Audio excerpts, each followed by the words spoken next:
It was November 13th, 1942, 1:48 a.m., aboard the destroyer Amatsukaze in Iron Bottom Sound.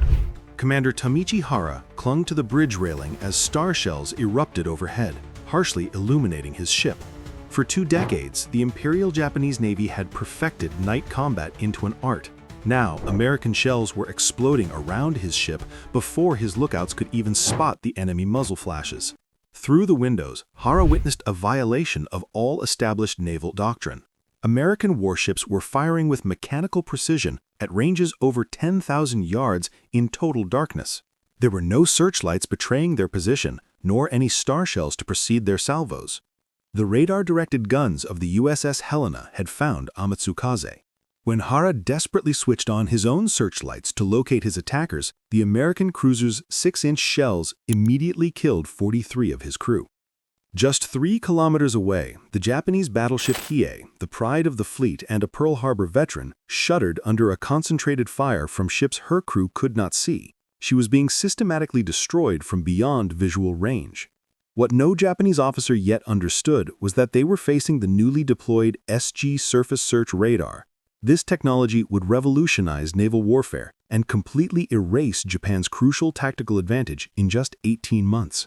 The mathematical equation of this defeat was not merely in ships or territory, but in the sudden obsolescence of 20 years of training, doctrine, and national strategy built on a single fundamental assumption that the Imperial Japanese Navy owned the night. The IJN's mastery of night fighting had been cultivated since the Russo-Japanese War of 1904 to 1905. Where Admiral Togo's torpedo boats devastated the Russian fleet under the cover of darkness at the Battle of Tsushima. This victory became gospel, cementing night combat as the core strategy for defeating numerically superior enemies. By 1942, this doctrine had evolved into the world's most sophisticated night fighting system. Japanese sailors trained relentlessly. Lookouts underwent specialized conditioning, spending hours in dark rooms and maintaining diets to avoid vitamin A deficiency. The average Japanese lookout could reliably spot a ship's silhouette at 7,000 meters on a moonless night, twice the capability of their American counterparts. This human advantage was reinforced by technology. While the U.S. relied on primitive, distrusted radar sets, Japanese optics manufactured by Nippon Kogaku, now Nikon, were world-class, providing exceptional light-gathering capabilities.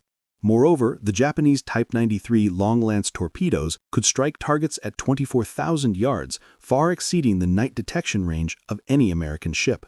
Early in the Pacific War, this doctrine was validated. At the Battle of Savo Island on August 9, 1942, Japanese cruisers annihilated an Allied force in 33 minutes of night combat, sinking 4 heavy cruisers without losing a single ship.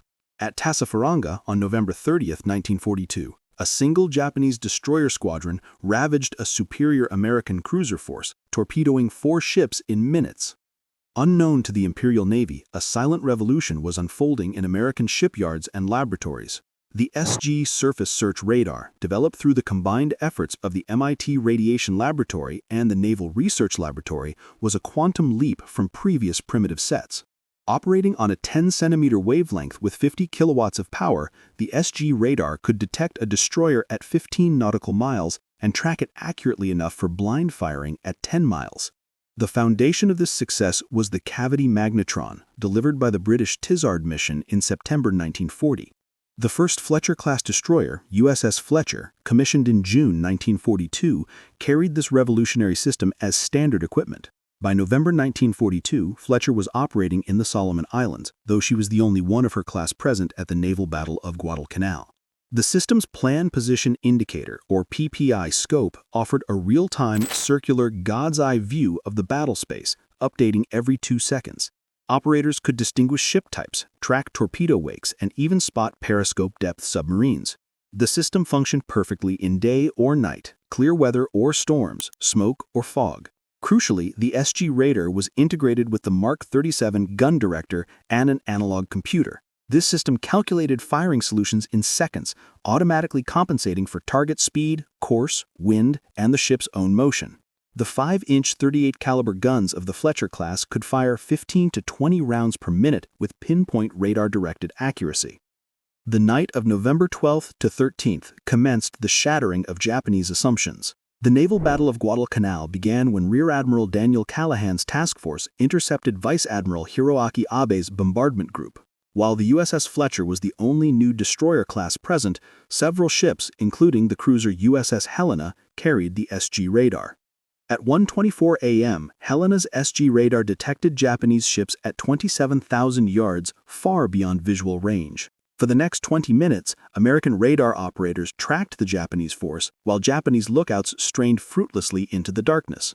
The ensuing chaos saw American radar-directed fire disrupt Japanese formations before they could employ their superior night tactics. The destroyer Akatsuki, attempting a specialized night torpedo run, was instantly caught in radar-directed crossfire and sank in minutes. Commander Hara on Amatsukaze experienced this new reality firsthand. Although his ship scored hits, torpedoing and crippling the USS Barton and the USS Juno, his use of searchlights to engage the USS San Francisco instantly drew the unerring fire of the USS Helena's radar-directed guns. Amatsukaze suffered severe damage and heavy casualties. The battleship Hiei, Admiral Abe's flagship, became the primary target. In darkness and rain squalls that should have provided concealment, she absorbed 85 shell hits from enemies firing at ranges beyond Japanese visual capability. Her bridge was wrecked, her steering destroyed, and her superstructure was set ablaze. She would be scuttled the next day, becoming the first Japanese battleship lost in the war. The technological disparity only widened through late 1942 and early 1943. The American SG radar operated at 3 gigahertz with 50 kilowatts of peak power, capable of detecting destroyers at over 15 nautical miles with range accuracy of plus or minus 40 yards and bearing accuracy of plus or minus half a degree. Its 1,000-pound weight and 95% operational availability made it ideal for widespread deployment. In stark contrast, the Japanese Type 22 radar operated at a much lower 150 MHz with only 2 kilowatts of peak power. It could only detect destroyers at 10 nautical miles under optimal conditions, with inferior accuracy of plus or minus 300 yards in range and plus or minus 5 degrees in bearing. Weighing 2,200 pounds and having a mere 40% operational availability, it was cumbersome and unreliable. Of the first 60 Type 22 sets built, only about 6 actually worked. Total Japanese radar production during the war reached only about 300 units, less than one-third of the American SG production alone. This technological gap was rooted in deep organizational problems. Japan had actually developed the Cavity Magnetron by 1937, and Dr. Hatitsugu Yagi had invented the directional antenna that bears his name in 1926. Yet military leadership excluded Yagi from radar work, and when Japanese forces captured British radar equipment with Yagi antennas, they were unaware that the design referred to a Japanese invention. Furthermore, intense Army-Navy rivalry prevented coordination, with both services developing separate, incompatible systems. The Fletcher-Class Destroyers' radar advantage extended beyond simple detection to complete tactical superiority. During the Battle of Vella Lavella on October 6-7, 1943, the USS Selfridge detected and tracked Long Lance Torpedoes using radar, allowing her to evade weapons that had been invariably lethal in earlier battles. The Tokyo Express, the high-speed destroyer runs to resupply Guadalcanal, had relied entirely on Japanese night-fighting superiority. These missions, conducted by the finest destroyer captains in the Imperial Navy, began suffering increasing losses to radar-equipped American ships. Captain Kosaku Ariga, who commanded the Tokyo Express runs, later wrote about the growing American radar advantage. By early 1943, American destroyers were intercepting Japanese forces in complete darkness, rain, and squalls. They fired first, fired accurately, and pursued Japanese forces even when they fled at full speed into the night. The night of November 25, 1943, off Cape St. George, demonstrated the complete reversal of tactical advantage. 5 destroyers, under Captain Arleigh Burke, intercepted 5 Japanese destroyers, Onami, Makinami, and Yugiri, without taking significant damage. The Japanese never achieved visual contact with their attackers. Ships engaged at ranges exceeding 14,000 yards in total darkness, scoring hits with their first salvos. The American destroyers even detected and evaded Long Lance torpedoes using radar tracking of their wakes. The battle's outcome shocked the Japanese high command. Naval historian Samuel Eliot Morison noted that this battle marked the definitive end of Japan's advantage in night engagement. The psychological impact on Japanese personnel was profound. The premise that technology could render warrior skill obsolete contradicted the fundamental Japanese military philosophy, which was rooted in samurai tradition and personal combat excellence. Young Japanese officers, raised on tales of valor, struggled to comprehend a war where the enemy was invisible and unreachable. This challenged Japanese racial theories that portrayed Americans as spiritually weak, dependent on technology because they lacked warrior courage. Orders from Combined Fleet Headquarters eventually acknowledged American radar superiority, emphasizing radical maneuvering and the acceptance of higher casualties. These orders represented a complete capitulation to technological reality. The Imperial Navy that had once sought night battles now actively avoided them. Japanese countermeasures, such as deploying window chaff, proved ineffective against the sophisticated American radar. The Battle of Leyte Gulf became a technological mismatch. During the Battle of Samar on October 25, 1944, the destroyer USS Johnston engaged Japanese battleships using radar-directed fire through rain squalls and smoke. Vastly outgunned, the American destroyers coordinated attacks using radar through smoke screens that completely blinded Japanese optical rangefinders. The Japanese ships were still using color-coded dyes in their shells, white for Yamato, brilliant pink for Nagato, so optical spotters could distinguish the fall of shot. This manual, visual practice was a stark contrast to the American radar-controlled automatic fire. American production figures reveal the true technological gulf. Between 1942 and 1944, the U.S. produced 175 Fletcher-Class Destroyers, roughly 1,000 SG radar sets, over 100,000 radar sets of all types, and 250,000 Cavity Magnetrons. By 1944, American factories were producing 2.5 million radio tubes monthly. This was the result of a $1.5 billion investment in radar development.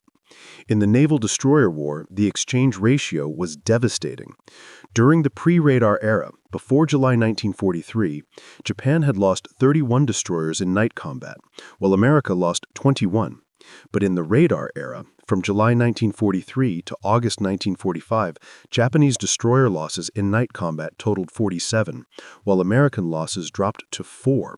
This translates to a staggering exchange ratio of 11.8 to 1 favoring the U.S. The Fletcher-Class Destroyers, with their SG radar sets, achieved something unprecedented in military history: the complete negation of an enemy's primary tactical advantage through sheer technological superiority. For the Imperial Japanese Navy, the radar revolution was a cultural catastrophe.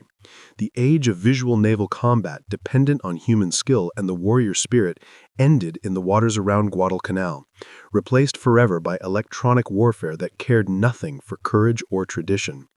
They had been the undisputed masters of night combat, but in just 18 months, American radar turned their expertise into irrelevance, and the darkness that had been their greatest ally became their tomb.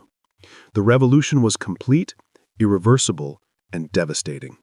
In the end, those who could see won, and those who remained blind to technological change were condemned to defeat in the darkness they once ruled.